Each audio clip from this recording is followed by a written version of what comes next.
ప్రజాజాగృతి ప్రేక్షకులకు శుభోదయం, good morning. ఎలా ఉన్నారు? అందరూ బాగున్నారని తలుస్తున్నాము. అదేవిధంగా మా ఛానల్ను సబ్స్క్రైబ్ చేసుకోండి, షేర్ చేయండి. మీ మిత్రులకు, మీ శ్రేయోభిలాషులందరికీ కూడా షేర్ చేసి వాళ్ళు కూడా సబ్స్క్రైబ్ చేసుకునే విధంగా చూడండి. అదేవిధంగా మనం ఈరోజు ప్రధాన పత్రికలని ముఖ్యాంశాలు చూసినట్టయితే ఈనాడు చూద్దాం. స్కిల్ హబ్గా తెలంగాణ, నైపుణ్యాల లేమితోనే నిరుద్యోగం, నాసిరకం ఇంజనీరింగ్ కళాశాలను మూసేస్తాం, కొన్ని కాలేజీల్లో అర్హులైన అధ్యాపకులు లేరు, పింఛన్ల పథకాలకు డబ్బులు పంచడంపై సర్కారు దృష్టి ఉండొద్దు. ముఖ్యమంత్రి రేవంత్ రెడ్డి BFSI నైపుణ్య శిక్షణ కోర్సును ప్రారంభించిన సీఎం. వాస్తవమే, చాలా స్కూల్ కాలేజీలు ఏవైతున్నాయో ఫ్యాకల్టీ లేకున్నా కాలేజీలు మాత్రం రన్ అవుతున్నాయి. అదేవిధంగా అడ్మిషన్స్ కూడా తీసుకుంటున్నారు. ఆ పిల్లలకు కూడా ఏమైందంటే కాలేజీ వెళ్తున్నామా వస్తున్నామా అంటే తప్ప చదువు మీద దృష్టి ఉండదు. కాబట్టి కాలేజీలో ఎప్పుడైతే మనం అడ్మిషన్ చేస్తామో ఫ్యాకల్టీ ఉందా లేదా, అక్కడ ఉన్న పరిస్థితులను చూసుకున్న తర్వాతనే తల్లిదండ్రులందు పిల్లలను అక్కడ కాలేజీలో చేంజ్ చేయాలి తప్ప ఏదో కాలేజీ ఉంది కదా, సీట్ వచ్చింది కదా సంతోషించి మనం డబ్బులు కట్టేసిన తర్వాత అక్కడ ఫ్యాకల్టీ సరిగా లేకుంటే పిల్లలు కాలేజీ పోతుంటూ వస్తున్నారు తప్ప చదువు అన్నది అక్కడ ఏం జరగదు. కాబట్టి నష్టపోయేది ఎవరు అంటే పిల్లలే. అంటే మన పిల్లలు నష్టపోవాలంటే డబ్బులు పెట్టి నష్టపోవడం అనేది కష్టంగా కూడుకున్న పని. కాబట్టి పేరెంట్స్ ఎవరైతే ఉన్నారో ఏ కాలేజ్ అడ్మిట్ చేయాలన్నా అడ్మిషన్ తీసుకునే ముందు అక్కడ కాలేజీ గురించి పూర్తిగా ఎంక్వైరీ చేయండి. ఫ్యాకల్టీ ఏ విధంగా ఉన్నది, స్కూల్ పరిసరాలు ఏ విధంగా ఉన్నది, లాస్ట్ టైంలో దాని చరిత్ర ఏంది అన్నది ఒకసారి లాస్ట్ నుంచి ఉన్నది ఏంది. కాబట్టి గతాన్ని కూడా ఒకసారి పరిశీలించి ప్రస్తుతానికి కాలేజీలు చేయొచ్చా, ఈ కాలేజీ బాగుందా లేదా అన్నది, ఎవరో పక్క వాళ్ళ పిల్లలు వెళ్తారు కదా అని చెప్పేసి మనం వెళ్ళడం కాకుండా వాళ్ళ పిల్లలకు అంటే మన పోటీ కాకుండా మన పిల్లలకు చదువు చెప్పించాలి. కాబట్టి ఏ కాలేజీ బాగుంటుంది అన్నది చూసి ఆచితూచి మంచి నిర్ణయం తీసుకున్నట్టయితే మన పిల్లల భవిష్యత్తులో కూడా చదువుకుంటారు. చాలామంది ఉన్నారు, బీటెక్ ఎంటెక్ చేసిన ఉన్నారు, అందరూ కూడా నిరుద్యోగులు చాలా తిరుగుతున్నారు. ఎందుకంటే ఫ్యాకల్టీ లేకపోవడం వల్ల చదువులో నాణ్యత లేదు, నాణ్యత లేకపోవడం వల్ల ఏమున్నది, నైపుణ్యం లేదు. కాబట్టి ఎక్కడ కూడా జాబ్స్ రావు. కాబట్టి ఈ సైడ్ కూడా తల్లిదండ్రులు ఆలోచించి మంచి కాలేజీను ఎన్నుకోవాల్సిందిగా చెప్తున్నాము. అదేవిధంగా వాన రాకను పక్కాగా చెప్పే ఆరుణిక సూపర్ కంప్యూటర్లను నేడు ప్రారంభించనున్న ప్రధాని మోడీ. ఇక మరింత ఖచ్చితత్వంతో వాతావరణ సూచనలు. ఓకే, ఇది అవసరం మనకు. ఎందుకంటే ఇప్పుడు ఉన్న టెక్నాలజీని ఉపయోగించుకోవడానికి ఎట్లైనా అవసరం చాలా. ఎందుకంటే ఇప్పుడున్న వాతావరణంలో వచ్చే మార్పులను మనం తొందరగా కనిపెట్టలేకపోవడం వల్ల కొన్ని అనర్థాలు జరుగుతున్నాయి. ప్రకృతి విలయదానం చేస్తుంది. కాబట్టి ఇది ముందుకు అనుకున్నట్టయితే కొద్ది జాగ్రత్త తీసుకోవడానికి అవకాశం ఎక్కువ ఉంటుంది. కాబట్టి దీన్ని కూడా మనం స్వాగతించాల్సిందే. అదేవిధంగా అటవీ భూమికి ఎసరు, మ్యాప్లను మార్చేసి 13 ఎకరాల దారాదత్తం, ఇల్లెందు FDO వెంకన్నను సర్వీస్ నుంచి తొలగించిన అటవీ శాఖ.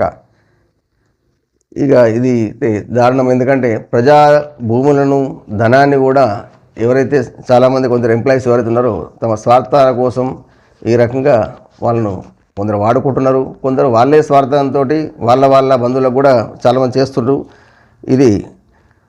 దీని మీద ఇప్పుడు తొలగించడమే కాదు, దీని మీద పూర్తి స్థాయి ఎంక్వైరీ చేసి ఒక్కరిని బాధ్యం చేయడం కాకుండా మిగతా వాళ్ళు ఇంకెవరు ఉన్నారో చూసి వాళ్ళందరినీ కూడా తొలగించడంతో పాటు శిక్షించాల్సిన అవసరం ఎంతైనా ఉంది.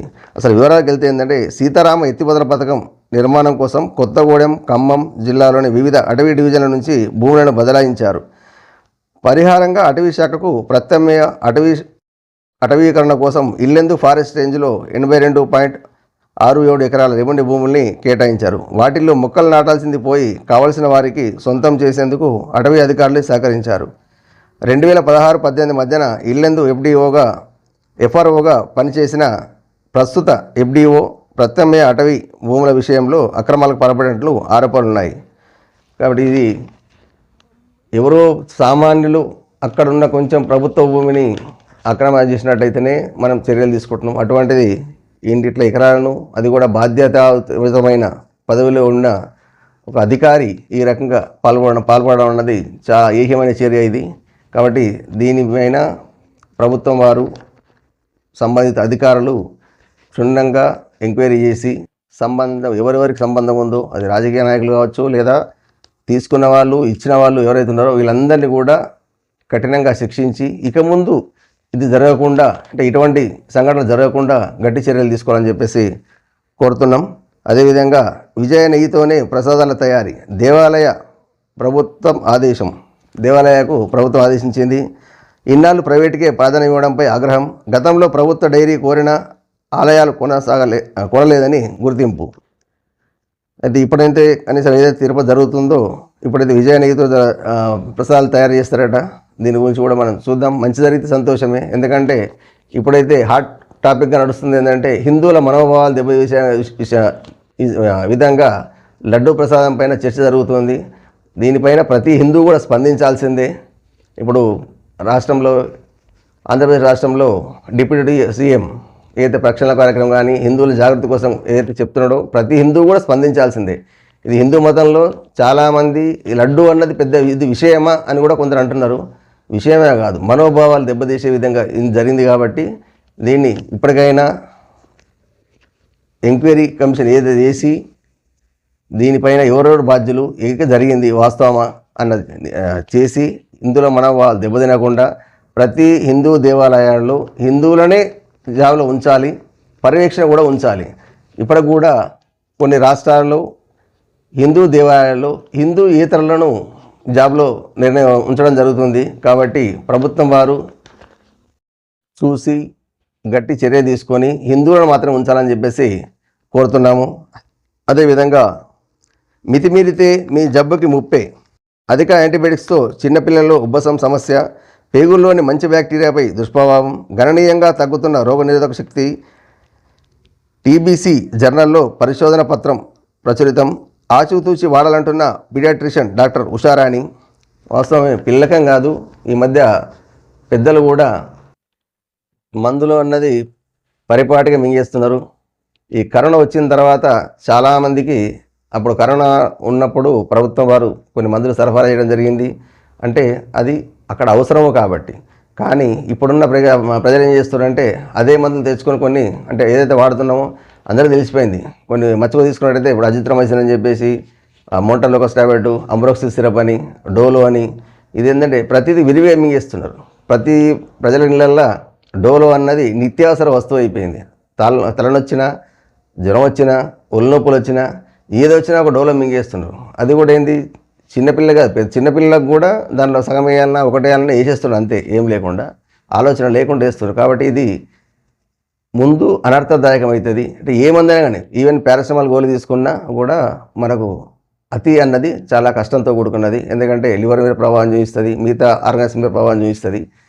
ఏదైనా మితి మీరితే అనర్థదాయకమే. మళ్ళీ ఇది తగ్గించడానికి మళ్ళీ హైడోస్ ఇవ్వాల్సి వస్తుంది. ఈ హైడోస్ ఇప్పుడే ఇంత చిన్నపిల్లకి హైడోస్ తీసుకున్నట్టయితే ఇంకా వాళ్ళ భవిష్యత్తులో అసలు ఏ మందు పనిచేస్తుంది? ఇప్పుడున్న మాలిక్యూల్స్ ఏదైతే ఉన్నాయో, యాంటీబయాటిక్స్ ఉన్నాయో సరిపోయింది. ఇంకా కొత్త మాలిక్యూల్స్ రావాలంటే ఇంకా సమయం పడుతుంది. కాబట్టి ప్రతిదానికి యాంటీబయాటిక్స్ వాడకండి. చిన్న చిన్న సమస్యలు, ఇప్పుడు ఒళ్ళు నొప్పులు అంటే అలసిపోయినాం కాబట్టి పని చేస్తే బాగా అలసిపోతే జ్వరం వచ్చిందని చెప్పేసి మనం మాత్రలు వేసుకుంటున్నాం. అవసరం లేదు, కొంచెం రెస్ట్ తీసుకున్నా సరిపోద్ది. కొంచెం జ్వరం వచ్చినప్పుడు జ్వరం మంది మామూలుగా పెద్ద డాక్టర్లు ఏం చెప్తున్నారు, క్వాలిఫైడ్ డాక్టర్లు అందరూ కూడా యాంటీబయాటిక్స్ వాడకండి. జ్వరం వచ్చిందా, ఒట్టి పారాసిటమాల్ వేసుకున్నామా, సరిపోయింది, చూద్దాం. తగ్గకపోయినట్టయితే 2-3 రోజులు వాడిన తర్వాత తగ్గనట్టయితే అప్పుడే మనం యాంటీబయాటిక్స్ వాడాలన్నా వద్దన్నది కూడా మీరు డాక్టర్ సలహా మేరకే వాడండి. అంతే తప్ప మెడికల్ షాప్లో పోండి, పోయి అక్కడ పోయి నాకు జ్వరం వచ్చింది, అది వచ్చింది అని చెప్పేసి చూసుకోవడము, ఇవాళ లేకుంటే ఏంది అది ఫోన్లో కొట్టేసి ఏమి వేయాలో వాడుకోవాలని చెప్పేసి కూడా గూగుల్లో కొందరు సెర్చ్ చేసుకుంటున్నారు, ఏం వాడాలి యాంటీబయాటిక్స్ అని కూడా. షాపులలో కూడా కౌంటర్గా మీరు కొనుక్కుంటున్నారు. మంచి మీరు అడుగుతారు, ప్రజలు కూడా అడుగుతున్నారు, సార్ నాకు మంచి యాంటీబయాటిక్ ఇవ్వు, దాంతోపాటు దగ్గోలు ఇవ్వు, జ్వరం గోలు ఇవ్వు, సరి పెడుతుంది. ఇవన్నీ లక్షణాలు చెప్పిన తర్వాత వాళ్ళు ఏంది తగ్గాలి కాబట్టి హయ్యర్ యాంటీబయాటిక్స్ ఇస్తున్నారు. కాబట్టి డాక్టర్ సలహా లేనిది ఎవరు కూడా మందులు వాడకండి. మీరు వాడినట్టయితే మీరేమనుకుంటే డాక్టర్ దగ్గరికి పోతే ఫీజు ఇవ్వాల్సి వస్తుంది, ఎన్ని కష్టాలు ఉంటాయి కదా, ఎందుకు అవసరమా, అక్కడ పోయి ఖర్చు పెట్టకంటే ఇక్కడ 20 రూపాయలు వచ్చేస్తే 30 రూపాయలు ఇస్తే గోలు ఇస్తాము. మళ్ళీ యాంటీబయాటిక్ వాడేది కూడా ఏంటంటే అంటే ఎంత అయితే వాడాలో అంత వాడకుండా ఒక రోజు వాడేస్తున్నారు, 2 పూటలు 3 పూటలు వాడేసి ఊరుకుంటున్నారు. అది బాడీ మీద చాలా దుష్ప్రభావం చూపిస్తుంది. దానికి ప్రతి యాంటీబయాటిక్ కూడా ఒక టైం ఉంది, ఆ టైం ప్రకారం మీరు వాడగలిగితే సంతోషమే తప్ప ఏదో 2 పూటలు వేసుకుని తగ్గిపోయింది అంటే ఇప్పుడు తగ్గిపోద్ది. అది మళ్ళీ 15 రోజులకో నెల రోజులకో మళ్ళీ తిరగబడదు అనుకోండి, అప్పుడు మళ్ళీ ఏం చేయాలా, మళ్ళీ సేమ్ అదే చేస్తారు. మళ్ళీ షాప్లో పోయి మళ్ళీ కొనుక్కొని మళ్ళీ వాడుతున్నారు. కానీ నష్టమయ్యేది ఎవరికి? ఎవరైతే టాబ్లెట్ తీసుకుంటారో వాళ్ళకే నష్టం. ఎందుకంటే రోగాన్ని బయట రాకుండా ఆ రోజు కప్పెడితే అది అలా అలా ఉండి దాని దుష్పరిణామం అన్నది తర్వాత మళ్ళీ పెద్దగా చూపిస్తుంది. కాబట్టి మితి అతి అన్నది కూడా కష్టం. మితంగా వాడాలన్న ప్రతి మందుని కూడా మితంగా వాడండి. మందులాగానే వాడండి. దాన్ని ఏదో టిఫిన్ లాగా మొత్తం మీరు ఏదో చేస్తా అంటే మాత్రం చాలా కష్టం. ఇది ఆరోగ్యం పైన దుష్ప్రభావం చూపిస్తుంది. దానికి ఇప్పటికే తినే ఆహారమే మందులకు సంబంధించి వస్తున్నది. మందులే రహితంగా ప్రకృతి సిద్ధంగా పండించిన పంటలు తక్కువ ఉన్నాయి.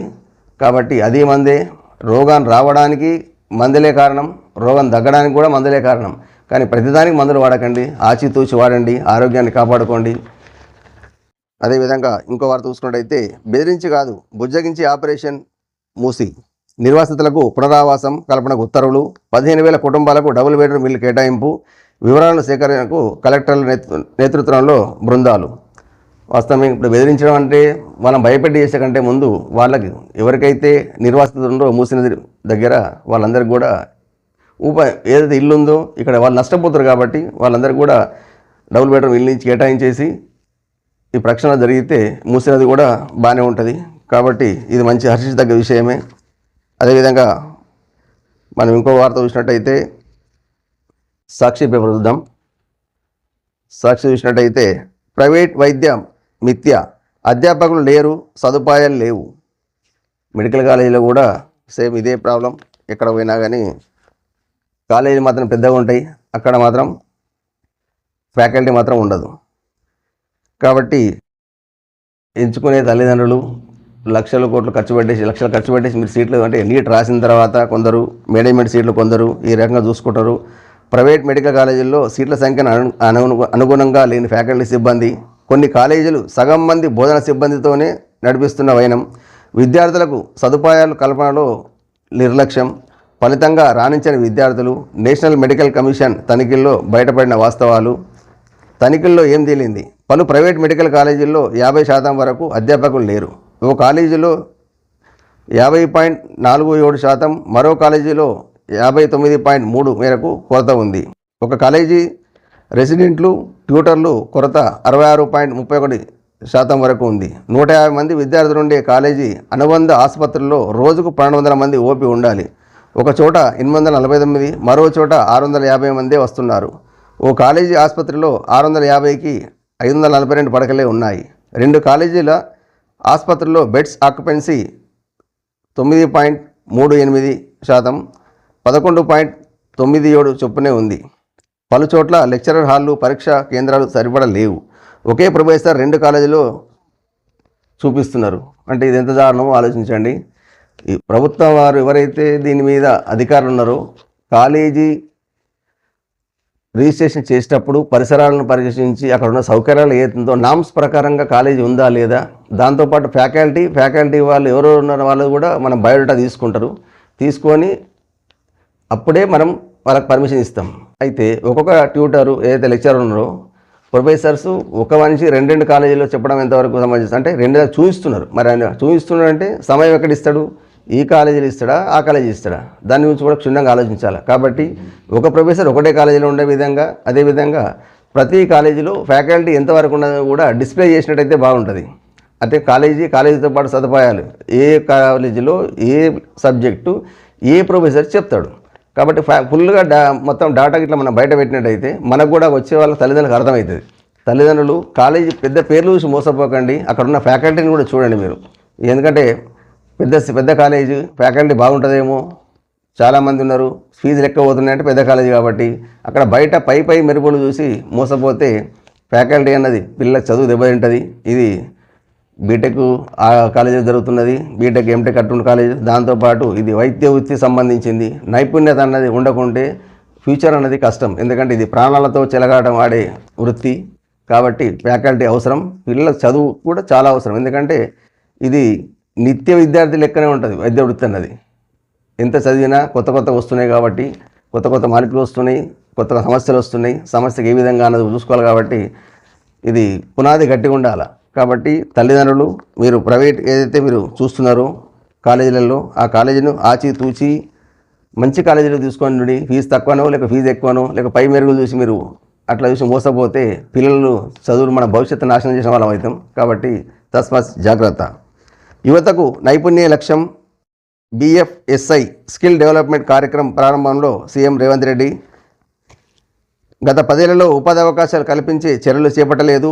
ఉపాధి లేక కొందరు నిరుద్యోగులు డ్రగ్స్కు బానిసలుగా మారుతున్నారు. పట్టభద్రులు డ్రగ్ పెడ్లర్లుగా మారడం ఆందోళన కలిగిస్తోంది. వారిని సరైన దారిలో పెట్టాల్సిన బాధ్యత ప్రభుత్వంపై ఉంది. ఉపాధి అవకాశాల మేరకు మెరుగుపరిచేందుకే స్కిల్ వర్సిటీ ఏర్పాటు ఇది స్వాగతించాల్సింది. ఎందుకంటే స్కిల్ లేనిది చదువు అన్నది ఉన్నది, చదువుతో పాటు స్కిల్ లేకుండా ఉపయోగం లేదు.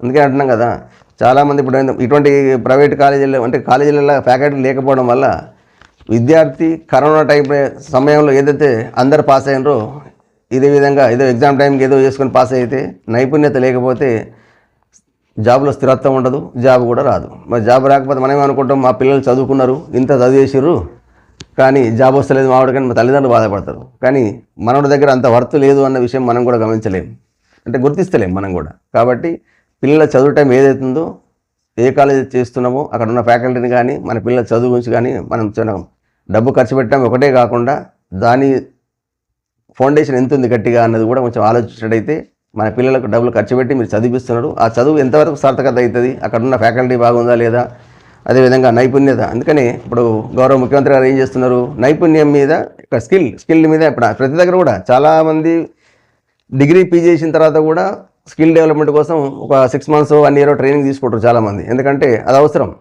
కాబట్టి అదే దాన్ని సపరేట్ కాకుండా చదివేటప్పుడే స్కిల్కి ఇచ్చేసినట్టయితే ఈ సమస్య అనేది రాదు. కాబట్టి ఇది మంచి ఆలోచన. ఇదే విధంగా విద్యార్థుల పైన ఏం చేస్తే బాగుంటుంది అన్నది దృష్టి సారిస్తున్న గౌరవ ముఖ్యమంత్రి గారికి ఇదే స్ఫూర్తితోటి ఇంకా ఏం చేస్తే బాగుంటుందని చెప్పేసి ఆలోచించాలని చెప్పేసి కోరుతున్నాము. అదేవిధంగా ఇంకో వార్త చూసుకున్నట్టయితే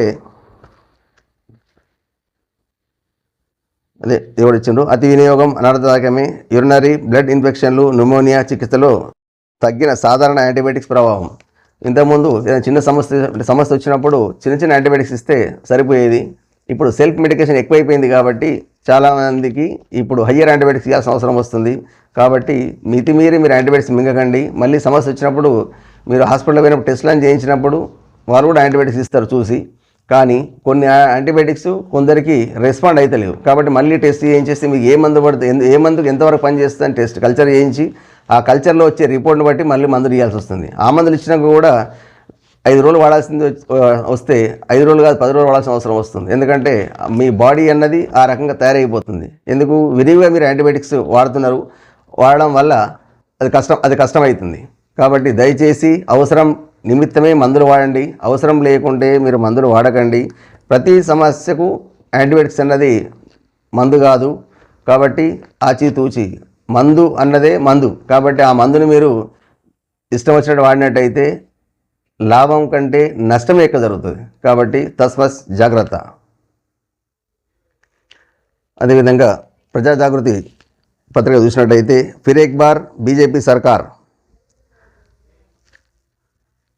హర్యానా అసెంబ్లీ ఎన్నికలు దగ్గరవుతున్న కొద్దీ కాంగ్రెస్ ప్రజాదరణ కోల్పోతుందని, బీజేపీకి రోజురోజుకు ఆదరణ పెరుగుతుందని ప్రధాని నరేంద్ర మోడీ అన్నారు. మరోసారి బీజేపీ సర్కార్ అంటూ హర్యానా ప్రజలను ముక్తకంఠంతో చెబుతోందన్నారు. ఎన్నికల ప్రచారంలో భాగంగా సోనీపట్ జిల్లాలోని రోహతక్ పానీపట్ హైవే బైపాస్ వెంబడి బుధవారం నాడు ఏర్పాటు చేసిన ర్యాలీలో ప్రధాని పాల్గొన్నారు.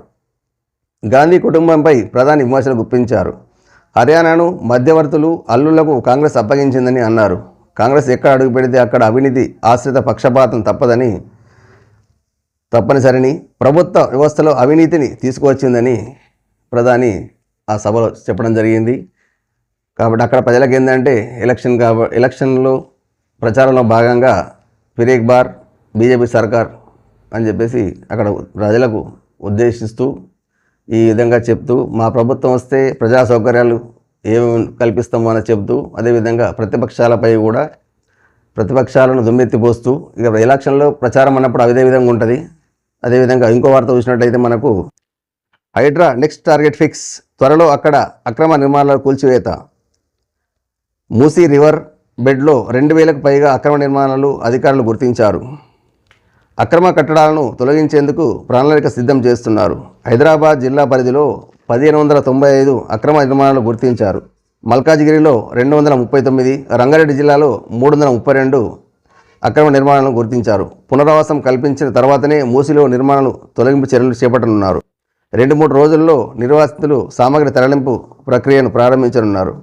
అటు మూసి నిర్వాసితుల ఇళ్లను కేటాయించేందుకు ప్రభుత్వం జీవో జారీ చేసింది. హైదరాబాద్ నగరంలో ఉండే అక్రమ నిర్మాణాల కూల్చివేతలో భాగంగా హైడ్రా అధికారులు తర్వాత మూసీ క్యాచ్మెంట్ ఏరియాలోకి వెళ్లేందుకు మార్గం క్లియర్ అయింది. మూసీ రివర్ బెడ్లో వెలసిన నిర్మాణాలు తొలగించేందుకు రెడీ అయ్యారు. అయితే ముందుగా వాళ్లకు డబుల్ బెడ్రూమ్లు ఇచ్చి తర్వాత పని స్టార్ట్ చేద్దామంటున్నారు. వాస్తవానికి ఏంటంటే మూసీలో ఏదైతే నిర్మాణాలు జరుగుతున్నాయో అప్పుడు అక్కడ ఉన్న సంబంధిత అధికారులు ఏం చేస్తున్నారు?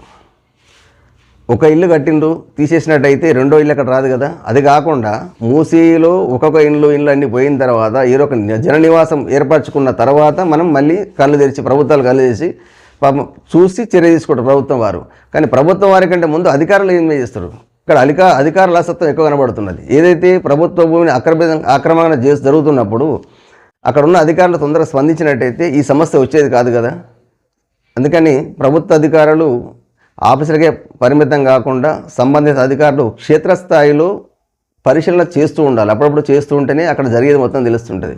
అది కాకుండా మీకు అక్కడున్న రాజకీయ నాయకుల పలుబడితోడు, అక్కడున్న కార్పొరేటర్లు, మున్సిపల్ చైర్మన్లు, ఎవరు నాయకులతో ప్రతిపాదనతో అక్కడ వాళ్ళు ఇల్లు వేసుకోవడం, దాని తర్వాత వేసుకున్న తర్వాత వాళ్ళకి మళ్ళీ ఇదేం సమస్యలు రావడం, దానికి మళ్ళీ ప్రత్యామ్నాయం ఏర్పాటు చేయడం, ఇవన్నీ కాకుండా సమస్యను ఉత్పన్నం కాకుండా ముందే చర్యలు తీసుకున్నట్టయితే ఇప్పుడు ఈ ప్రజలకు ఇబ్బంది కాదు. దాంతోపాటు ప్రభుత్వాన్ని కూడా ఇంత కఠినంగా నిర్ణయం తీసుకునే అవసరం ఉండదు. కాబట్టి ఎవరైతే సంబంధిత అధికారులు ఉన్నారో వీళ్ళు కూడా అధికారం మేము ఉన్నాము, మేము ఆఫీసులకి పరిమితం కాకుండా ప్రజలే మా దగ్గర రావాలా అనకుండా ప్రజలకు క్షేత్రస్థాయిలో మీరు అధికారులు కూడా తిరిగినట్టయితే సమస్యలు అక్కడ ఉన్నాయి తెలుస్తాయి.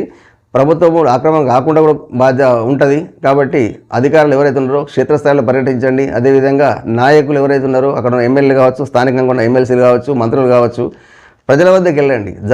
జరిగింది ఏంది, ఇక్కడ ప్రభుత్వం ఆక్రమణ గురి అయిందా, ప్రజల సౌకర్యాలు ఏం అవసరం ఉన్నాయి, అసలు వాళ్ళ మౌలిక సదుపాయాలు అందుతున్నాయా, ఏంటి అన్నది అటువంటిది మీరు క్షేత్రస్థాయిలో తిరిగితే కానీ మీకు తెలుస్తుంది. అంతే తప్ప సమస్య ఉత్పన్నం కాకముందే పరిష్కారం అయిపోతుంది. అంతే తప్ప అక్కడ సమస్య స్థానికంగా ఏర్పరచుకొని ఒక మొత్తం షెడ్ అందరూ 10 మంది జమ అయిన తర్వాత 100 మంది ఇళ్ళు అయిన తర్వాత వచ్చేసి అయ్యో అప్పుడు జరిగిందా అన్నీ అయిన తర్వాత అంటే ఉపయోగం ఏముండదు. కాబట్టి దాని మళ్ళీ ప్రజా ఆందోళనలు, దాని మళ్ళీ రాజకీయ కోణంలో ప్రతిపక్షాలు మళ్ళీ దుమ్మెత్తిపోయడం ఇవన్నీ జరుగుతూ ఉంటాయి. కాబట్టి ఇటువంటిది జరగకుండా ముందే చర్య తీసుకున్నట్టయితే ఎవరికి ఇబ్బంది కాదు, ప్రజలకు ఇబ్బంది కాదు, అటు ప్రభుత్వానికి ఇబ్బంది కాదు. దానికోసం మళ్ళీ మనం ఇంత ఖర్చు పెట్టాల్సిన అవసరం కూడా ఉండదు. కాబట్టి అధికారులు ఇప్పటికైనా నిద్రమత్తు వీడండి, క్షేత్రస్థాయిలో పర్యటించండి. అదేవిధంగా ఇంకో వార్త చూసుకున్నట్టయితే ఇంటి ముందు మూత్రం పోశాడని దాడి. ఇది హైదరాబాద్ అల్వాల్ పోలీస్ స్టేషన్ పరిధి జరిగింది. ఒక వ్యక్తి మద్యం మత్తులో తెలియదు కాబట్టి మద్యం మత్తులో అక్కడ మూత్రం పోసిండు. అక్కడ ఉన్న గల్లీ వాసులందరూ కలిసి అతనిపై దాడి చేయడం జరిగింది. దానికి అల్వాల్ పోలీస్ స్టేషన్ పరిధి జరిగిన దారుణ ఘటన. ఇక దీనిపై పోలీసు వాళ్ళు ఎంక్వైరీ చేస్తున్నారు. అదేవిధంగా కొద్ది క్షణాల్లో విమానం టేకప్, ఇంతలో ఒక్కసారిగా విమానంలో పొగలు. అది ఎమిరేట్స్ వెళ్ళే విమానం ఏదైతుందో చెన్నై విమానాశ్రయంలో ఉంది. మంగళవారం రాత్రి ఎమిరేట్స్ ఫ్లైట్ EK547 టేకప్ సిద్ధమవుతున్న సమయంలో ఇంజన్ కంపార్ట్మెంట్ నుంచి తెల్లటి పొగలు రావడంతో భయాందోళన నెలకొంది. వెంటనే అప్రమత్తమైన ఎయిర్పోర్ట్ సిబ్బంది మంటలను అదుపు చేశారు. ప్రయాణికులు ఇంకా విమానం ఎక్కకముందే ఈ ఘటన చోటు చేసుకుంది. ఘటన వివరాలు ప్రకారం ఎమిరేట్స్ విమానం దుబాయ్ వెళ్లేందుకు చెన్నైలోని ఇంటర్నేషనల్ ఎయిర్పోర్ట్లో రన్వేపై సిద్ధంగా ఉంది. గ్రౌండ్ స్టాఫ్ విమానంలో ఇంధనం నింపిన అనంతరం పైలట్ విమానం ఇంజన్ స్టార్ట్ చేయగానే విమానం వెనుక భాగం నుంచి తెల్ల పొగలు బయటకు వచ్చాయి. గ్రౌండ్ స్టాఫ్ వెంటనే పైలట్లకు అప్రమత్తం చేయడంతో పైలట్లు ఇంజన్ను ఆపేశారు.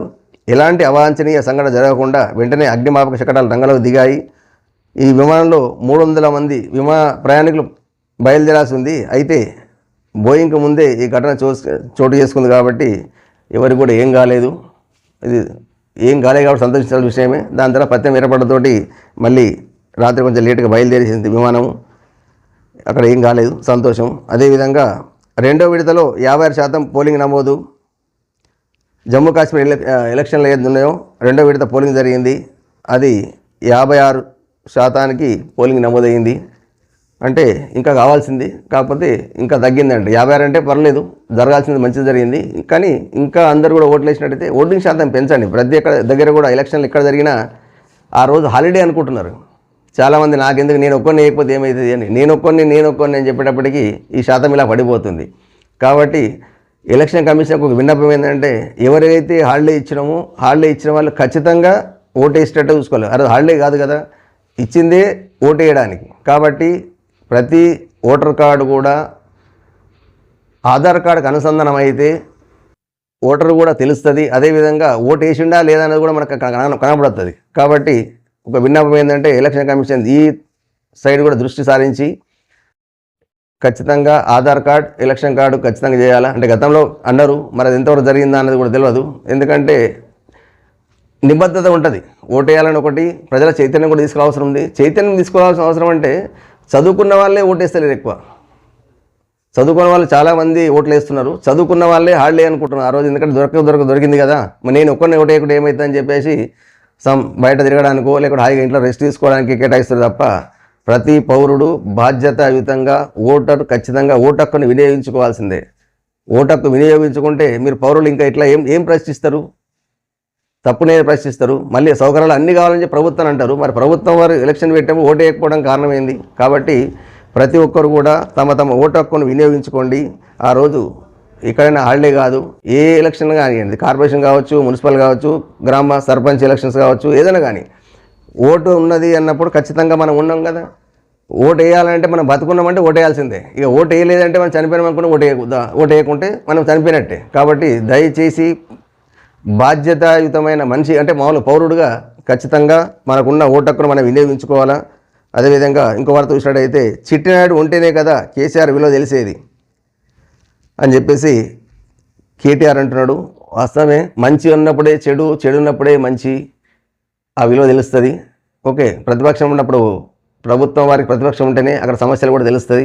కాబట్టి ప్రతిపక్షంలో ఉన్న నాయకులు ఎవరైతే ఉన్నారో వాళ్ళందరూ కూడా ప్రజలకు సంబంధించిన విషయాలు అధికారంలో ఉన్న పార్టీకి నాయకులకు కానీ తెలపడం అన్నది జరిగితేనే ప్రజలకు న్యాయం జరుగుతుంది. ఏదన్నా మంచి ఉన్నప్పుడే చెడు ఏమంటారుగా, చిన్నోడు ఉంటే పెద్దోడు విలువ, పెద్దోడు ఉంటే చిన్నోడు విలువ, ఇవన్నీ తెలవాలంటే చిన్న గీతకు పెద్ద గీత ఉంటేనే విలువ తెలుస్తుంది. కాబట్టి చిన్న ఉండడు అంటే ప్రతిపక్షం ఉంటేనే ఏదైనా తెలిసేది మనకు మంచి చెడు. అయితే దీన్ని కేటీఆర్ గారు ఈ రకంగా చెప్పడం జరిగింది. ఇంకో వార్త చూసినట్టయితే మనకు 700 మంది ఏఈఈలకు సీఎం రేవంత్ చేతుల మీదుగా నియామక పత్రాలు అందజేసాడు. మనం ఏదైతే నేను అనుకున్నామో వీళ్ళందరూ కూడా వాళ్ళకు జాబ్స్ వచ్చేసినాయి వాళ్ళకు. అదేవిధంగా ఘనంగా దీన్ దయాళ్ ఉపాధ్యాయ జయంతి, ఇది చోటుప్పల్ మండలంలో ధర్మోజీగూడెం గ్రామ పంచాయతీ ఆధ్వర్యంలో అంత్యోదయ సిద్ధాంతకర్త, జనసం వ్యవస్థాపక స్వర్గీయ పండిత్ దీన్ దయాళ్ ఉపాధ్యాయ జయంతి ఘనంగా నిర్వహించారు. ఇది అదేవిధంగా ఇంకో తీసుకున్నట్లయితే, మానవత్వం మంట కలిసింది, మృతదేహాన్ని అడ్డుకున్న ఇంటి యజమానులు, ఇది కొంచెం బాధాకరమైన విషయమే. కరీంనగర్ జిల్లాలో హృదయ విదారక సంఘటన ఇది. ఓ వైపు భర్త అంత్యక్రియల కోసం సాయం చేయాలని వేడుకోలు, మరోవైపు అద్దెకు ఉంటున్న ఇంట్లో యజమాని రానికపోవడంతో రోడ్డు మీదనే మృతదేహంతో నిరీక్షణ, చివరకు ఊరు బయట ఉంచి 2 కూతుళ్లతో కలిసి వేడుకుంటున్న దృశ్యం పలువురిని కలవరవలచింది. కరీంనగర్ జిల్లా హుజురాబాద్ మండలం ధర్మారాజుపల్లి గ్రామంలో కోట లక్ష్మణ్, ప్రేమలత అనే దంపతులు ఒక అద్దె ఇంట్లో నివాసం ఉంటున్నారు. వీరికి 2 కుమార్తెలు. కూలి పని చేసుకుంటూ ఉన్నంతలో 2 కూతుళ్లకు వివాహం చేశారు. ఉన్నట్టుండి అకస్మాత్తుగా లక్ష్మణ్ కింద పడిపోవడంతో గ్రామస్తుల సహాయంతో వరంగల్ ఎంజీఎం ఆసుపత్రికి తరలించారు. ఆసుపత్రిలో వైద్యం పరీక్షించి లక్ష్మణ్ మృతి చెందినట్లు నిర్ధారించారు. దీంతో గ్రామంలో మృతదేహాన్ని తీసుకువచ్చిన అనంతరం ఇంటి యజమాని ఇంట్లోకి మృతదేహాన్ని అనుమతించలేదు. దీంతో ఊరి బయట ఉన్న ఒక చిన్న టెంట్ ఏర్పాటు చేసి మృతదేహాన్ని ఉంచి మృతుని భార్య ఈ సందర్భంగా తన భర్త అంత్యక్రియలకు సాయం చేయాలని కోరుతూ ఉన్న దృశ్యాలను పలువురికి కంటతడి పెట్టించే విధంగా అయిపోయింది. చివరకు గ్రామస్తులు కనుకరించడంతో వారి సాయంతో అంత్యక్రియలు నిర్వహించారు. కానీ ఇదేంటంటే కొంచెం బాధాకరమైన విషయమే. అందరూ పుట్టినవాడు గిట్టక తప్పదు, గిట్టినవాడు పుట్టక తప్పదు అన్నట్టు అందరికీ తెలుసు. అయినా చనిపోయిన మనిషి ఇంట్లో వచ్చినంత మాత్రం అతను ఇంట్లో అక్కడనే ఉండిపోడు కదా, అతని ఆత్మ అక్కడనే తిరిగేది ఏమి ఉండదు కదా. ఇంటి యజమానులు ఆలోచించాలి. ప్రతి ఒక్కరు కూడా చనిపోయడం అనేది ఎవరైనా అందరూ పరిపాటే. దానికి ఈ రకంగా చేయడం అన్నది మాత్రం ఈ యుగంలో ఈ టైంలో దాన్ని ఇంట్లోకి రానియకపోవడం అనేది మాత్రం ఇది బాధాకరమైన విషయమే. కాబట్టి ఒకసారి మానవత్వంతో ఆలోచించండి. జస్ట్ సీన్ రివర్స్ ఉంటే ఎట్లుంటుంది పరిస్థితి, అదే మీరు అదే ఇంట్లో ఉన్నట్టయితే మీకే ఈ పరిస్థితి ఎదురైతే అప్పుడు ఏ విధంగా ఉంటుంది అన్నది ఆ ఇంటి యజమాని ఆలోచించుకోవాల్సిన అవసరం ఎంతైనా ఉంది. ఎందుకంటే రేపు పొద్దున అందరం పోయేవాళ్ళమే, మరి మనం కూడా పోతాం కదా. మనం పోయినప్పుడు మన పరిస్థితి ఏంది, బళ్ళు ఓడలైతే ఓడలు బళ్ళు అయితే అంటారు కదా. ఇవాళ మన ఇల్లు ఉంది కాబట్టి సరిపోయింది, ఇల్లు లేనట్టయితే అప్పుడు నీ పరిస్థితి ఏంది ఒకసారి ఆలోచించుకోండి. ఆత్మ పరిశీలన చేసుకుంటే మీకు మీరు చేసిన ఎంతవరకు కరెక్ట్ అన్నది మీకు తెలుస్తుంది. అదేవిధంగా అక్కడ ఉన్న పోలీసు వారు, అక్కడ ఉన్న గ్రామ పంచాయతీలో ఉన్న ఇది వాళ్ళు కావచ్చు, దీన్ని సుమోటోగా స్వీకరించి ఆ ఇంటి యజమాని పైన చర్యలు తీసుకున్నట్టయితే ఇది పునరావృతం కాకుండా ఉంటుంది. ఇది ఇప్పుడే కాదు, ఇది అక్కడక్కడ చెదురుమరు జరుగుతున్న సంఘటనలే. ఇది గతంలో కూడా చాలాసార్లు మనం చూసినాం. అయినా చాలామందికి చెప్పడం జరిగింది, అయినా ఇంకా మార్పు వస్తలేదు. ఇది మరీ దారుణం అంటే దారుణమే. కాబట్టి అక్కడున్న అధికారుల వేతనంలో చట్టపరమైన చర్యలు తీసుకొని ఇది కఠినంగా శిక్షించినట్లయితే ఇంటి యజమానులకు ప్రతి ఒక్కరికి కూడా తెలిసి వస్తుంది. కాబట్టి ఆ తరఫున అక్కడున్న పోలీసు వారు ఆలోచించాల్సిందిగా కోరుతున్నాము. అదేవిధంగా 139 మంది విద్యార్థులకు ఒకే ఒక్క మూత్రశాల, అవస్థలు పడుతున్న విద్యార్థులు. ఇది పాలకుల నిర్లక్ష్యం కారణంగా ప్రభుత్వ పాఠశాలలో కనీస వసతులు లేక విద్యార్థులు నానా ఇబ్బందులు పడుతున్నారు. పాఠశాల ఆవరణలో ఒకే ఒక్క మూత్రశాల ఉండడంతో క్యూ లైన్లో నిలబడాల్సిన పరిస్థితి వస్తుంది. ముఖ్యంగా విద్యార్థినులకు గంటల తరబడి నిరీక్షణ తప్పడం లేదు. అధికారుల దృష్టికి తీసుకెళ్లిన ప్రయోజనం లేకుండా పోయింది. జగిత్యాల రూరల్ మండలము జబితాపూర్ జిల్లా పరిషత్ పాఠశాలలో 77 మంది విద్యార్థులు ఉన్నారు. వీరిలో 37 మంది బాలికలు, 40 మంది బాలురు ఉన్నారు. ప్రాథమిక పాఠశాలలో 62 మంది విద్యార్థుల్లో 36 మంది బాలికలు, 26 మంది బాలురు ఉన్నారు. ప్రాథమిక ఉన్నత పాఠశాలలో మొత్తం కలిపి 139 మంది విద్యార్థులు చదువుతున్నారు. వీరందరికీ కలిపి ఒకే ఒక మూత్రశాల ఉండడంతో విద్యార్థులు ఇబ్బంది పడుతున్నారు. ఇదైతే సభ్య సమాజం సిగ్గుపడాల్సిన విషయమే. మరి సంబంధిత అధికారులు కానీ అంతా ఏం చేస్తున్నారు, వాళ్ళు ఎన్నిసార్లు విన్నవించినా స్పందించకపోవడం అన్నది ఇది మరీ దారుణం.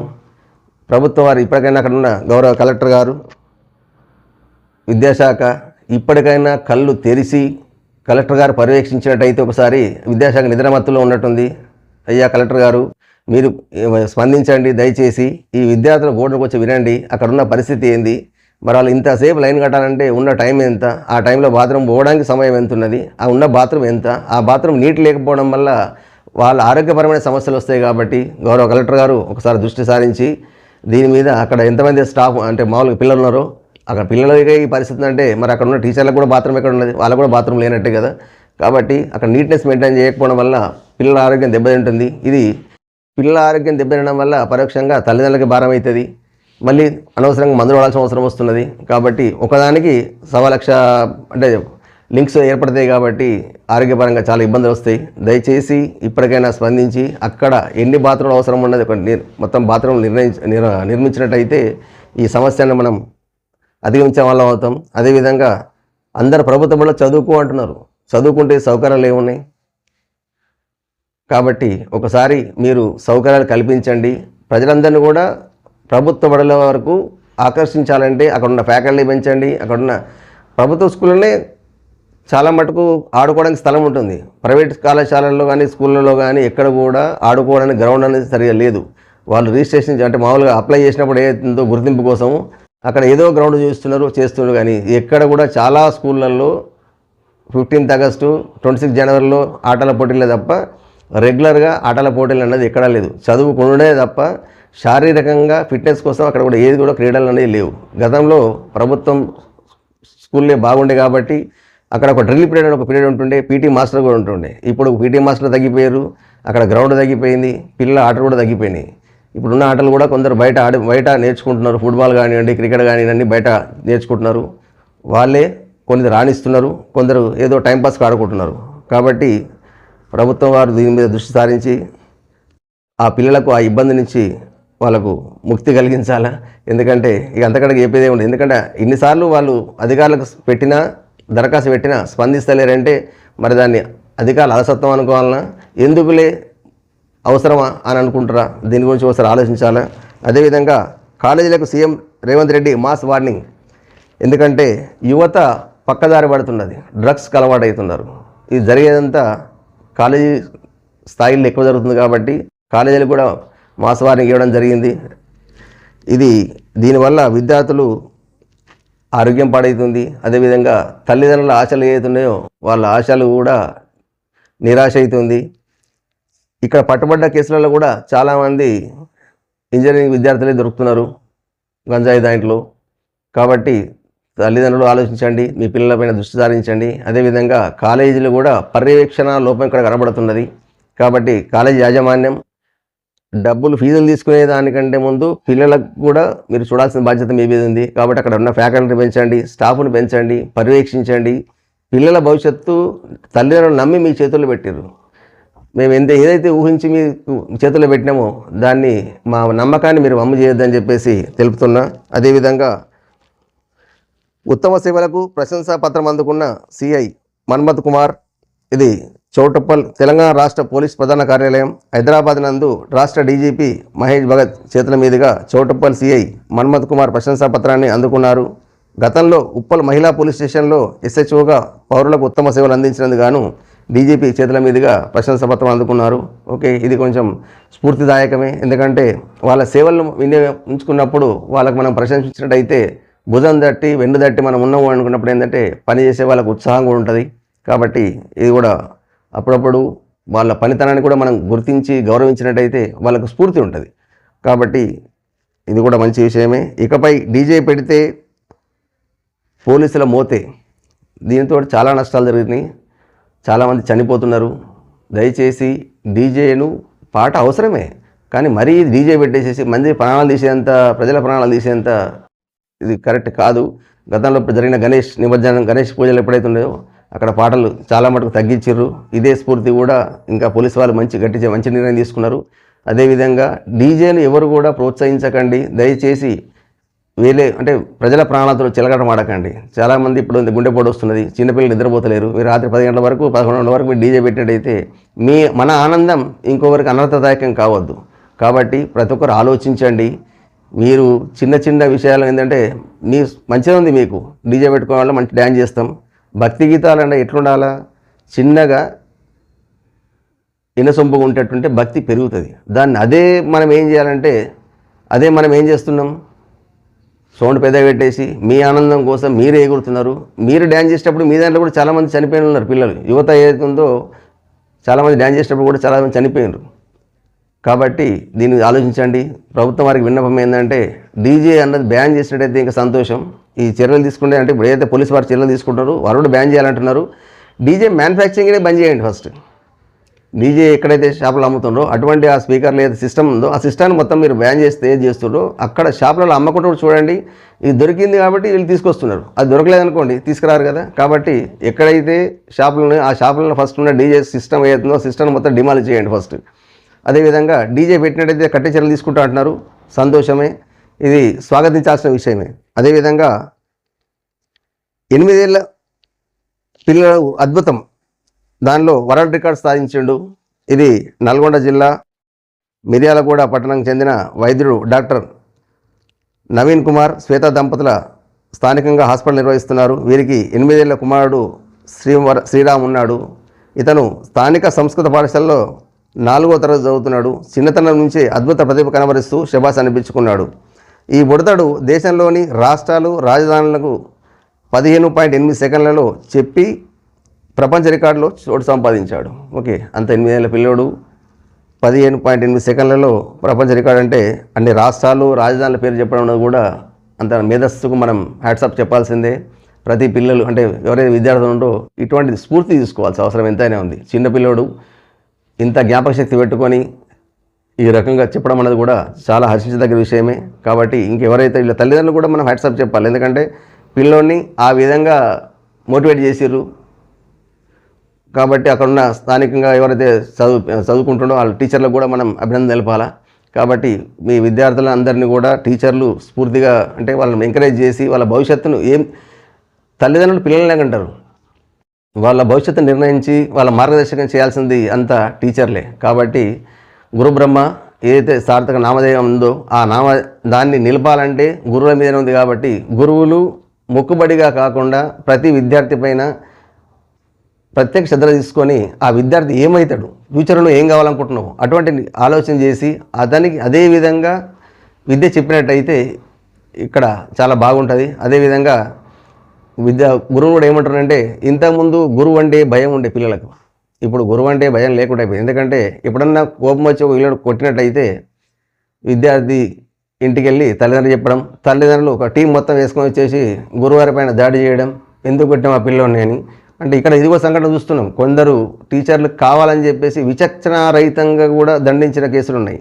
ఇది కరెక్ట్ కాదు. పిల్లోడికి భయం అనేది ఎట్లా అంటే జస్ట్ కంటి చూపుతో భయం ఉండే విధంగా అక్కడున్న టీచర్లు ప్రవర్తించాలి. దాన్ని కూడా తల్లిదండ్రులు తప్పు జరిగింది అంటే కొట్టిండంటే ఎందుకు కొట్టిండు అన్న విషయం కూడా మీరు ఒకసారి తల్లిదండ్రులుగా ఆలోచించాలి. అంతే తప్ప మా పిల్లోడు దెబ్బ తాగి కొట్టిండు అనగానే టీచర్ మీకు దాడికి వేసేసి పోలీస్ స్టేషన్ పోయి కేసు పెట్టేసేస్తే టీచర్ ఏం చేస్తాడు, వదిలేసేస్తాడు. నాకు అవసరం లేదు, నాకు జీతం నాకు వస్తుంది కాబట్టి నేను స్కూల్కి పోతా, కాలేజీకి పోతా, ఉన్నది చెప్తా, వచ్చేస్తా. వాడు చదవకుండా నాకేం వచ్చింది, చదివితే నాకేం వచ్చింది, పాస్ అయితే వాడి జీవితం బాగుపడుతుంది, పాస్ అవ్వకపోతే వాడి జీవితం పోతుంది కదా అని టీచర్లు కూడా అనుకుంటుంటారు. కాబట్టి తల్లిదండ్రులు ఆలోచించండి, అదేవిధంగా గురువులు కూడా ఆలోచించండి.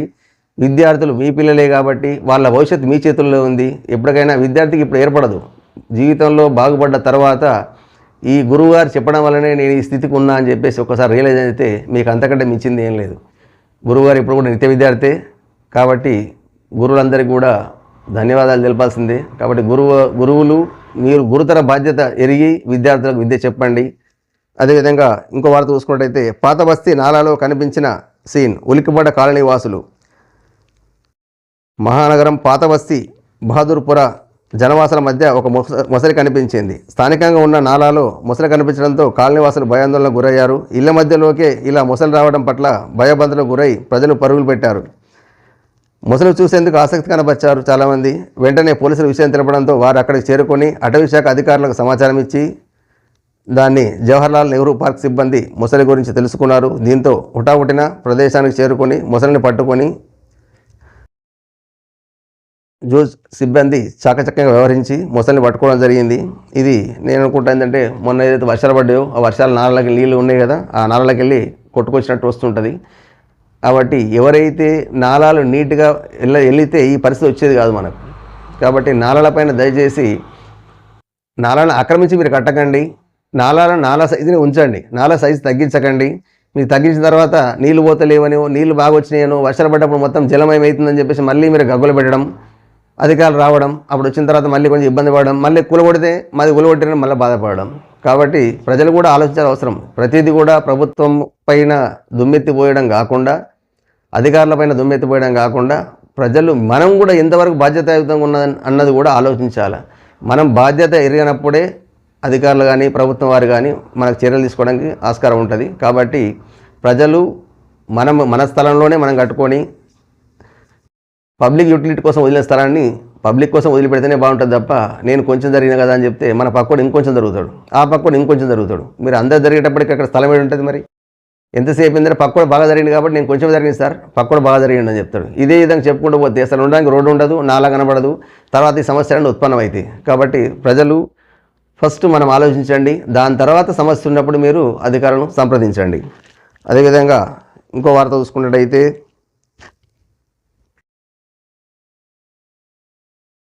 ఇరవై 28న జాతీయ లోక్ అదాలత్ ఎక్సైజ్ కేసులు, కార్మిక వివాదాలు, మ్యాట్రిమోనీ కేసులు, సివిల్ కేసులు రాజీ కోసం 28న లోక్ అదాలత్ నిర్వహిస్తున్నట్లు తెలంగాణ రాష్ట్ర న్యాయ సేవాధికార సంస్థ సభ్య కార్యదర్శి సిహెచ్ పంచాక్షరి బుధవారం ఒక ప్రకటనలో తెలిపారు. జాతీయ న్యాయ సేవా సంస్థ ఆదేశాల మేరకు ఈ కార్యక్రమాన్ని ఆన్లైన్లో నిర్వహిస్తున్నట్టు వెల్లడించారు. హైకోర్టుతో పాటు తాలూకా కోర్టులోనూ లోక్ అదాలత్లు జరుగుతున్నాయని స్పష్టం చేశారు. ఇది రాజీ మార్గమే రాజా మార్గం. దీనికి లోక స్ఫూర్తి ముందు తీసుకొని ప్రజలకు సత్వర న్యాయం జరగాలన్న దాంట్లో ఆవేశంలో చాలామంది ప్రజలు ఏం చేస్తున్నారంటే, చిన్న ఆవేశం రాగానే కొట్టుకోవడము ఏదో జరుగుతుంటుంది. ఆ ఆవేశంలో పోలీస్ స్టేషన్ పోవడము, అక్కడ కేసులు పెట్టడము, తర్వాత కోర్టుకు రావడము, తర్వాత కొన్ని ఏంటంటే ఈగో ఫీలింగ్ ఎక్కువ వచ్చేస్తుంది. ఇగో నేను కేసు చేసినా కాబట్టి చూద్దాం ఇక్కడ వెళ్దామని చెప్పేసి, దీనివల్ల టైము, దాంతోపాటు డబ్బులు ఇవన్నీ పోతున్నాయి. కాబట్టి అలా కాకుండా ఒకసారి ఆలోచించండి. కొద్దిసేపు ఎక్కువ క్షణికావేశంలో పోయి మీరు ఇవన్నీ చేసుకోవడం వల్ల నష్టం జరిగేది ఇద్దరికి జరుగుతాయి, ఇరుపక్షాలు జరుగుతాయి. కాబట్టి ప్రతి ఒక్కరు కూడా శాంతియుతంగా మంచి మనసుతో ఆలోచించినట్టయితే సమస్యను ఇక్కడనే కొద్దిగానే మనం పరిష్కరించుకోవచ్చు. ఇప్పటికి పెట్టిన కేసులు ఏవైతున్నాయో వాళ్ళు కూడా ఒకసారి ఆలోచిస్తే, ఎందుకంటే ఏళ్ళ తరబడి తిరిగే కోర్టు చుట్టూ తిరిగేటప్పటికి మీకు ఓపిక, సమయము, దాని మీద వేరే పనుల మీద దృష్టి సారించలేకపోవడం, ఇవన్నీ సమస్యలు వస్తాయి. కాబట్టి చిన్న చిన్న సమస్యలకు మీరు ఇంత దూరం వెళ్ళి ఇబ్బంది పడాల్సిన అవసరం లేకుండా, ఆ సమస్యను మరీ పెంచుకోకుండా రాజీ మార్గంతో మంచి మనసుతో మీరు ఇట్లా ఇద్దరు కూడా రాజీ అయినట్టయితే ఇక్కడ లోకాత్కి రండి. అక్కడ వచ్చేసి మీ సమస్యను పరిష్కరించుకొని ఇక ముందు అది ఏదైనా విషయాలు కానివ్వండి. ఇప్పుడు కొన్ని పెళ్ళిళ్ళు అయిన వాళ్ళు కూడా భార్యాభర్త చిన్న సమస్యకే అక్కడ తల్లిదండ్రుల ఇది కావచ్చు, వాస్తవంగా జరిగింది ఉండొచ్చు, కొన్ని జరగకున్నా కానీ చిన్న సమస్యకు ఈ మధ్య పోలీస్ స్టేషన్ పోయి కేసులు పెట్టేసేసి అత్త మామూలు హరాస్మెంట్ చేయడము, ఇంకా అందరినీ కేసులు లాగడము, ఇవన్నీ జరుగుతున్నాయి. కాబట్టి ఒకసారి ఆలోచించండి తల్లిదండ్రులు. మీ బిడ్డ ఒక ఇంటి కోడలి, ఆ ఇంటి బిడ్డ మీ ఇంటి కోడలే. ఇప్పుడు బిడ్డకో న్యాయం, కోడలకో న్యాయం జరుగుతుంటుంది. మా బిడ్డ సుఖంగా ఉండాలనుకుంటున్నారు, మా ఇంటి కోడలు వస్తే మాత్రం ఇంట్లో అన్ని పనులు చేయాలంటారు. మరి అదే బిడ్డ మా ఇంట్లో అక్కడ అత్తగారింటికి అన్ని పనులు చేయాలంటే ఎందుకు చేస్తున్నావు బిడ్డ, అక్కడ మీ ఆడపడుచు ఉంటుంది కదా, మీ అత్త మామూలు కదా, వాళ్ళు చేసుకోరా, నువ్వే చేయాలన్న పనులు అని చెప్పి అంటారు. మరి అదేవిధంగా అది మన బిడ్డకు కూడా మన బిడ్డకి అయితే వర్తిస్తుందో అది మన ఇంటికి వచ్చే కోడలు కూడా వర్తిస్తుంది కదా. మరి ఆ కోడలు ఎందుకు ఆలోచిస్తలేరు? అందుకని ప్రతి కోడలు కూడా మీకు బిడ్డతో సమానమే. అలా అని చెప్పేసి అత్తలు ఏమంటారంటే, ఇప్పుడు నేను కోడలు బిడ్డ లెక్క చూస్తున్నాయ్యా, కానీ నా కోడలే నన్ను తల్లి లెక్క చూస్తలేదు అని చెప్పేసి అంటారు. కాబట్టి కోడలకు కూడా విన్నపమే, అమ్మ మీ అత్త అమ్మ అంటున్నారు కదా, అత్తలో అమ్మను చూసుకోండి, సమస్య రాదు. తల్లిని ఏ విధంగా అయితే మీ ఇంటి దగ్గర తల్లిని ఎట్లా చూసుకున్నారో అదే విధంగా చూసుకోండి. ఇద్దరూ కలిసి చిన్న చిన్న విషయాలకు మీరు గొడవపడాల్సిన అవసరం లేదు. ఎవరో ఒకరు శాంతిగా ఉన్నట్టయితే ఆ సమస్య అన్నది ఉత్పన్నం కాకుండా ఉంటుంది. కలిసి కుటుంబాలను విచ్ఛిన్నం చేయకుండా ఉండాలంటే చిన్న చిన్న సమస్యలను ఎగువ ఫీల్ కాకండి. చిన్న సమస్యలు వదిలేయండి. కుటుంబం మీది, జీవితం మీది, జీవితంలో ఇంకా వేరే చాలా ఉన్నాయి. దాన్ని వదిలిపెట్టేసి మీరు చిన్న చిన్న సమస్యల కోసం కోర్టులకు వెళ్ళడము, మీ పిల్లల భవిష్యత్తును ఇబ్బంది చేయడము, మీరు ఇబ్బంది పడడము ఇప్పుడు స్టార్టింగ్లో బాగానే ఉంటుంది. తర్వాత వయసు పెరిగిన తర్వాత సమస్యలు అన్నది అప్పుడు అర్థమవుతుంది మనకి జీవితం ఏంది అన్నది. కాబట్టి అటువంటి దానికి పోకుండా, ఈగోలకు పోకుండా మీ జీవితాలు ఏదైతే జరగాలని తప్పు జరిగిందనుకోండి, ఆ తప్పును సరిదిద్దుకునే అవకాశం మనకు లోకాదాలత ఇచ్చింది. కాబట్టి అందరూ లోకాదాలత ఏదైతే సేవలు ఉన్నాయో దాన్ని వినియోగించుకోండి. మీ జీవితాల్లో సమస్యలు ఏదైతే ఉన్నాయో సమస్యలను చట్టపరంగా, చట్టబద్ధంగా ఇక్కడ న్యాయం జరుగుతుంది. దాంతోపాటు సమస్య అన్నది సద్దుమణుగుతుంది. కాబట్టి ఇది ఏదైతే కార్యక్రమం పెట్టిందో దీన్ని ప్రతి జిల్లాలో ఎక్కడ జరుగుతున్నాయో అక్కడంతా మీరు వినియోగించుకొని ఇప్పటికీ ఏదైతే కోట్ల చుట్టూ తిరిగే అవసరం వచ్చిందో ఇప్పటికీ దాన్ని విముక్తిగా అండి. ఇక్కడకన్నా దీన్ని విభజించుకోండి. ఇది ప్రజల కోసం పెట్టింది. దీనివల్ల 2 లాభాలు, ఒకటి సమయము, 2 ధనము. ఈ 2 కూడా మనకి ఇబ్బంది లేకుండా జరుగుతుంది. కాబట్టి దీన్ని అందరూ వినియోగించుకొని ఇక ముందు ఇటువంటి సమస్యలు ఉత్పన్న కాకుండా చూసుకోవాల్సిన అవసరం ఎంతైనా ఉంది. ప్రేక్షకులకు ధన్యవాదాలు. తిరిగి రేపు కలుద్దాం. మా ఛానల్ సబ్స్క్రైబ్ చేసుకోండి, షేర్ చేయండి, గంట సింబల్ నొక్కండి.